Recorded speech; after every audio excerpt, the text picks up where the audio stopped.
Hello everybody, बच्चे लोग सकाळचा नमस्कार, गुड मॉर्निंग।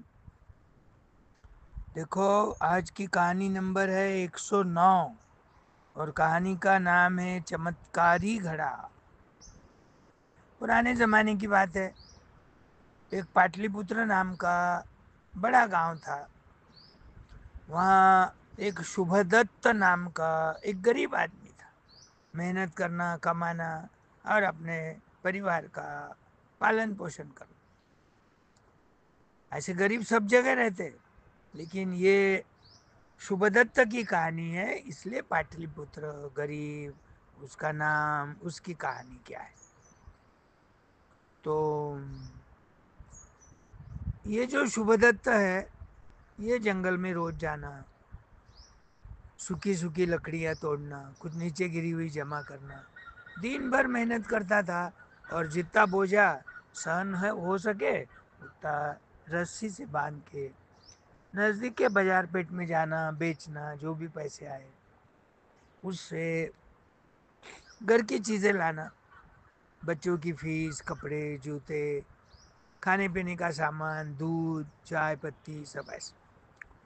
गरीब था लेकिन खुश था। मेहनत तो रोज करना पड़ता, जिस दिन मेहनत नहीं करे उस दिन भूखा रहना पड़ता था। इसलिए थोड़ी थोड़ी बचत भी करता था रोज, पैसा, 2 पैसे, 4 आने, जो भी बचत हो गई। अब एक दिन क्या हो गया, ये जंगल में लकड़ी तोड़ने को गया। लकड़ियाँ, सूखी लकड़ियाँ नहीं मिल रही बोल के दूर गया, दूर गया, जाते रहा, जाते रहा, रास्ता भटक गया। अब रास्ता नहीं मिल रहा, लकड़ी नहीं मिल रही। थोड़ा और चले गया तो उसको ना 4 आदमी मिले। अपने जैसे आदमी नहीं थे, वो यक्ष थे, वो अलग ही रहते। वो भारी भारी सिल्क के कपड़े पहनना, झब्बेदार, और गले में बहुत सारे सोना, नानिया, चांदी, ऐसे अलंकार पहने हुए। और कोई एक चोटी डाला हुआ, कोई किसी के बाल ऐसे छतरी के जैसे। दिखने में थोड़े विचित्र भी थे। ये थोड़ा डर गया।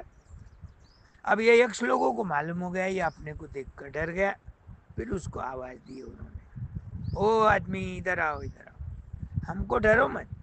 हम तुम्हारा कुछ नुकसान करने वाले नहीं है, हम यक्ष है। इसलिए आदमी, जनरल आदमी से हम थोड़े अलग दिखते हैं, लेकिन हम बहुत सारे लोगों को मदद भी करते हैं। आप इधर आओ, आपकी कहानी बोलो हमको। आप कौन है? तो बोले, मैं शुभदत्त हूँ। क्या धंधा है? बोले, धंधा तो कुछ नहीं। फिर कैसा पेट भरते हैं, बाल बच्चों को कैसा संभालते? बोले, रोज सुबह उठ के जो भी ठंडी रोटी, दही, चटनी खा के जाता हूँ जंगल में, सूखी लकड़ियाँ तोड़ता हूँ और बाजार में बेचता हूँ। कभी 2 रुपए आते, कभी 5 रुपए आते, कभी 3.5 रुपए आते। पुरानी कहानी है ना, बहुत पुराने जमाने की। वो दिनों में एक एक पैसे की बहुत कीमत थी। उसमें मेरा उधर निर्वाह हो जाता, और पैसा 2 पैसे में बचत करता हूँ। अड़ी अड़चन को, कभी बीमार पड़ा, लकड़ियाँ तोड़ने को जंगल में जाना नहीं हुआ, अंग दुख रहा, तो वो समय में उसके पैसे खर्च देते। वो यक्ष बोलते आपस में, अरे ये तो बहुत गरीब दिख रहा है। बोले, जिस दिन काम नहीं मिला, जो बचत है वो भी इसको खत्म हो जाती। बोलते हैं वो, तो हमारे पास नौकरी करेंगे क्या? हमारे घर को चल, सादा काम करना है, ज्यादा मेहनत का काम नहीं करना। हम तेरे को खाना भी देंगे, कपड़े भी देंगे, रहने को जगह भी देंगे, और मंथली जो भी कुछ पेमेंट है वो भी हम देंगे। ये मन में खुश हो गया। पहले तो नौकरी मिलती नहीं, अपन तो पढ़े लिखे नहीं, अपन तो ओपन में आते। आजकल तो सब जगह रिजर्वेशन चल रहा। अपने को घर बैठे बुलावा आ गया, भगवान की कृपा हो गई, मेहनत का फल मिल गया अपने को। तो वो तुरंत है, उनके पीछे पीछे उनके घर को जाते। और देखा तो बंगला आलीशान, सबके रूम है, मार्बल लगा हुआ है, और खाने पीने की व्यवस्था इतनी सारी। बाथरूम में गए, एक नल को हाथ लगाया तो पूरा भीग गया, घुमाया तो अरे शावर, कभी देखा नहीं उसने, शावर भी रहता है ऐसा, बूंद बूंद पानी भी आता है, धार, बारीक धार आती है। अच्छा लगा उसको। फिर वो वहाँ फर्शी पूछना, साफ सफाई का काम करना, कभी घड़े से मीठा पानी लाना। उनके पास नल पीने का पानी नहीं था, तो एक बावड़ी थी, वो बावड़ी से पानी खींच के लाना, 2-3 घड़े बस हो जाते थे पीने पर, बाकी का तो पानी बहुत था। अब खाने को बैठे एक दिन, बोले चलो हमको परोसो। सब बर्तन निकाले, देखे तो ढके हुए बर्तन थे सब। एक में तो गरम गरम जलेबी निकली, एक में पुलाव निकला, एक में आलू की सब्जी और पूरी निकली। अरे वाह, ये तो कितना मजे का काम है। बोले ये तो अच्छा अच्छा खाते ये लोग तो, कैसा बनाते कहाँ से लाते हैं उसको नहीं मालूम, परोसने का काम उसको बोलते। और बचा हुआ वो पेट भर के खा लेता, उसका एक आदमी को कितना लगता। 4 दिन हो गए, 8 दिन हो गए, 15 दिन हो गए, रोज नया नया नमूने का खाना। घर में कोई लेडीज नहीं, कोई बनाने वाला नहीं। कैसा बनाते होंगे ये क्या मालूम, पता ही नहीं। ये यक्ष, ये आदमी रात को सोने के बाद नींद में से उठने के पहले ही ये खाना तैयार हो जाता था। डाइनिंग तो नहीं था, एक ऐसा ओटा था, उसके ऊपर बर्तन में ये सारी चीजें ढकी हुई मिलती थी। तो मन में खुश हो जाता था, अरे वाह, रोज अपने को तो मालताल खाने को मिल रहा, काम भी ज़्यादा नहीं है, पेमेंट भी मिलने वाला है, रहने की जगह है, फैन है। पहले इसको कहाँ फैन, झोपड़ी में रहता था। और अच्छे अच्छे कपड़े भी है, मस्त। वो पंचतारांकित होटल में वेटर लोगों को कैसे रहते कपड़े, वैसे। अब एक दिन क्या हो जाता, वो छुपके से देखता है, ये खाना कहाँ से लाते होंगे, खाना कैसा बनाते होंगे, रोज रोज नई नई चीजें कौन देता होगा। कोई लेडीज भी नहीं है इनके घर में, किसकी शादी भी नहीं हुई, लेडीज के कपड़े भी नहीं दिख रहे, ये लोग खुद ही बनाते होंगे क्या। तो उसने देखा तो एक घड़ा, घड़े में हाथ डाला, वो एक यक्ष, गरम गरम जलेबी आ जाओ, थाली भर के जलेबी आ गई। खिचड़ी कड़ी आ जाओ, खिचड़ी कड़ी आ गई। आज कांदे की पकौड़ी बनाना है, पकौड़ी खाने का दिल हो रहा, पकौड़ी आ गई। आज बूंदी के लाडू, सेव, चिवड़ा ऐसा खाना है। अरे वाह, तो खुश हो गए। फिर वो यक्ष एक जना देखता उसको, अरे इधर आओ, इधर आओ, डरने की बात नहीं, ये है ना चमत्कारी घड़ा है, अपन जो मांगेंगे वो देता है। तू जब सोया हुआ रहता तो हम इसको मांग लेते, और मांगने के बाद सारा जमा करके रख देते, तू वो परोसता है। अब ऐसा कर, बोले तू, एक मंत्र देता हूं, तो वो मंत्र बोलना, घड़े में हाथ डालना, जो मांगेंगे वो मिले।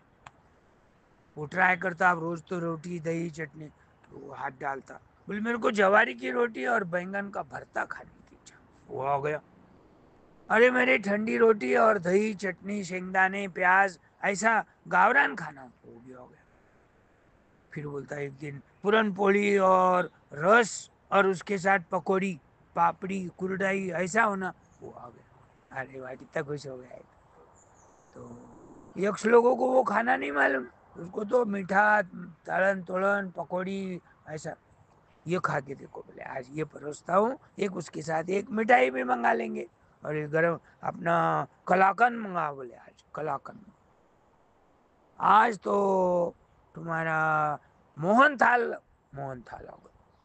तो ऐसा आप 2-4 महीने सोचते रहता, भाई मैं तो इतना मीठा, इतना अच्छा अच्छा पंच पकवान न खा रहा हूँ, अच्छे घर में रह रहा हूँ, गर्मी नहीं होती, अच्छे कपड़े हैं, मेरे पत्नी और मेरे बाल बच्चे भूखे रहते होंगे, क्या करे क्या करे, ऐसा मन में बोलते रहता अपने रूम में। तो एक यक्ष सुनता, अरे बोले ये तो अच्छा खाना खा रहा, बोले यहाँ, लेकिन इसकी पत्नी है तो भूखी है।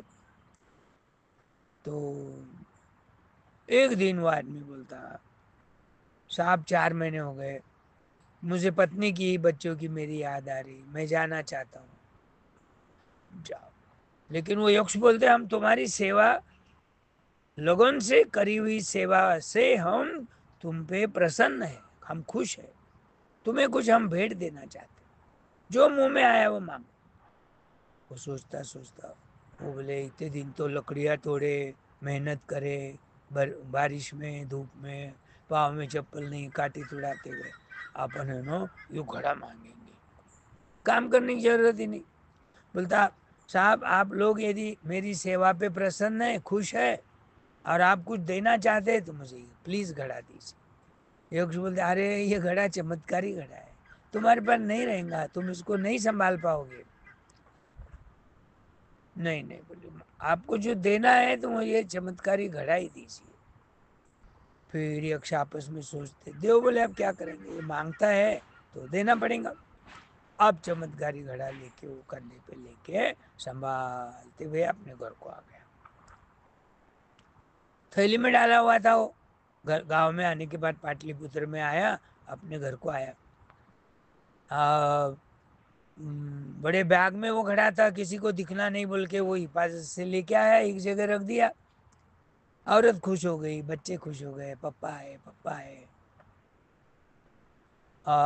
इधर उधर की बातें हो गई। आ, ये आदमी बोलता मुझे भूख लगी है। तो उसकी पत्नी बोलती आप गए जब से काम करने वाला कोई नहीं, मैं बर्तन मांजती थी, इधर उधर कपड़े धोती थी, कभी झाड़ू पोछा करती थी, थोड़ा बहुत मिलता था, हम रूखी छोटी चटनी कुछ तो खा के नहीं निभाए। अब आप आए, आप मेहनत करो और पैसा कमा के लाओ, पहले जैसा अपन खुश रहेंगे। और ये दुखी होता, मन में सैड होता। सही में मैं सोचा वैसा निकला। अच्छा बोले तुम नहा धो के आओ, बोले सब जने फिर खाना खाएंगे। अब सब जने नहा धो के आते, पत्नी को बोलता पड़ोसी है सबको। पत्नी बोलती यार घर में आटा नहीं है, दाल चावल नहीं है, मिर्ची नहीं, कुछ भी नहीं, क्या। अच्छा तुम खाने को तो बैठो। अब वो एक एक थाली, सब मिठाइयाँ, सब चूड़ा, सेव, गरम गरम पकौड़ी और ऐसी सारी चीजें एक एक एक एक उनको परोसने लग गए। सारे बच्चे खुश हो गए, पत्नी भी खुश हो गई, अरे वाह कहाँ से लाया, कोई मंत्र तंत्र सीख के आया हूँगा, मंत्र से निकाला हूँगा, घर में सामान तो नहीं है। पेट भर के खाए। फिर वो औरत बोलती है ये खाना आपने कैसा बनाया, कहाँ से लाया, कैसा सीखा, बिना मेहनत का, घर में सब डब्बे खाली है, लेकिन आपने तो शादी से भी बढ़ के खाना खिलाया। देख बोले किसी को बोलना नहीं, मेरे पास है ना एक चमत्कारी घड़ा है। अब चमत्कारी घड़े में हाथ डालो और एक मंत्र दिया उन्होंने, वो मंत्र बोलते ही आप जो मांगोगे वो निकलता है। उनके सामने निकाल के बताए। अरे वाह, सारे खुश हो गए, अच्छे कपड़े मिलने लग गए पहनने को, रोज अच्छा खाने को मिलने लग गया, बच्चों को नोटबुक, किताबें, पेंसिल, रबर, स्केल, सारी चीजें मिलने लग गई। अब ये अड़ोस पड़ोस में खुशी रहती क्या, और खुशी सबको दिखती। और ये इतने गरीब थे, और ये मिस्टर इसका कमाने को गया, और क्या कमा के लाया क्या मालूम, इतना रातों रात धनवान दिख रहा है। तो फिर उसके दोस्त सारे आते, दोस्त आते बोले यार ये तू ये कैसे करते हो, कहाँ गया था, क्या कमाया, यहाँ इतने पैसे कहाँ से आए। तो वो बोलता है मेरे पास है ना। उसको क्या करते हैं, वो सही बोलना बोल के पहले ना उसको शराब पिलाते। अब शराब पिलाए तो आदमी क्या करता, वो सही बोलता। ये दोस्तों के मन में पाप आ गया, इसके बाद जो भी होगा ना वो अपन शराब पी के उसके मुंह से बोल के लेंगे, और फिर वो मंत्र अपन खींच लेंगे, और वो गरीब रहेगा पहले जैसे। अब शराब की नशा में आदमी सच्ची बोलता।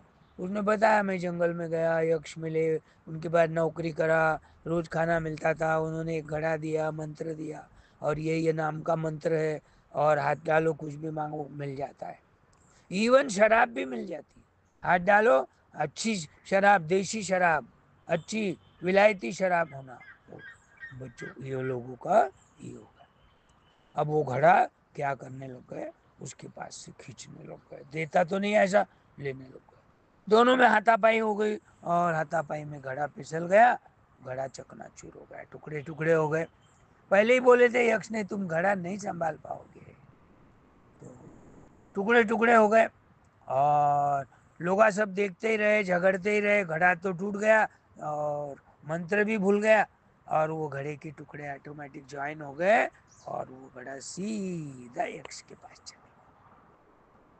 यक्ष ने सोचा हाँ ये किसको तो बोला होगा, झगड़े हुए होंगे, झगड़े में घड़ा फूट गया होगा, पहले ही बोले थे भाई तुम संभाल नहीं पाओ। वो जीत करा, लेके गया पहले जैसे। अब वापस गरीबी में रहने लग गए, और मेहनत करना पड़ा। इसलिए जो भी है तकदीर में, वो तुमको मेहनत करना पड़ेगा, मेहनत करे तो ही तुमको मिलेगा। ऐसा बोलते हैं भगवान के घर में देर है पर अंधेर नहीं है, या फिर बोलते तकदीर से ज्यादा और समय से पहले किसी को कुछ ज्यादा मिलने वाला नहीं। तुम्हारे नसीब में ही ये अभागा ही था, ये इसका नसीब ही खोटा था, इसको मेहनत करने का ही लिखा हुआ था। अपन जन्मते न, जब भी भगवान अपना नसीब लिखाते हैं और अपने को जमीन पे पृथ्वी पर भेजते हैं। वो जैसा लिखा हुआ है वैसा होते रहता, ऐसा कोई अपन खास कुछ करने का नहीं है। जो लिखा हुआ है वो होते ही रहता, वैसे ही रास्ते से चलते। इसलिए बच्चे लोग, तुम भी मेहनत करो, लालच मत करो। किसी कोई अच्छी चीज दिखी तो उसकी डिमांड मत करो, वो उसके नसीब से उसके पास मिला है, तुम्हारे नसीब में है ही नहीं तो कहाँ से मिलेगा। अब ठीक है, सामने वाला उदार है, दानी है, दिलदार आदमी है, दे भी दिया तो तुम्हारे पास वो चीज टिकेंगी नहीं। तो मेहनत का फल मीठा होता है। तो हमेशा मेहनत करो, पढ़ाई करो, अच्छे मार्क लो, रात दिन पढ़ो, साथ में खेल भी अरे कोई कोई तो खेल खेल में परफेक्ट होके इतने सारे पैसे, करोड़ों रुपए कमाते हैं। क्रिकेट में, हॉकी में, और निशानेबाजी में, और कुश्ती खेलने में। लड़कियां भी आजकल बैडमिंटन खेलती है, रनिंग रेस खेलती है। तुमको जो पसंद है वो फील्ड में काम करो और मेहनत करो और अपना नसीब बनाओ। मेहनत से ही तुम्हारे नसीब उजड़ने वाले आए ध्यान में। तो ये चमत्कारी घड़ी की कहानी बढ़िया कहानी है, हर कहानी से सीख मिलती है। हाँ, और ये सीख का ध्यान में रख के अपने को मेहनत करना है। आए ध्यान में। Okay bye.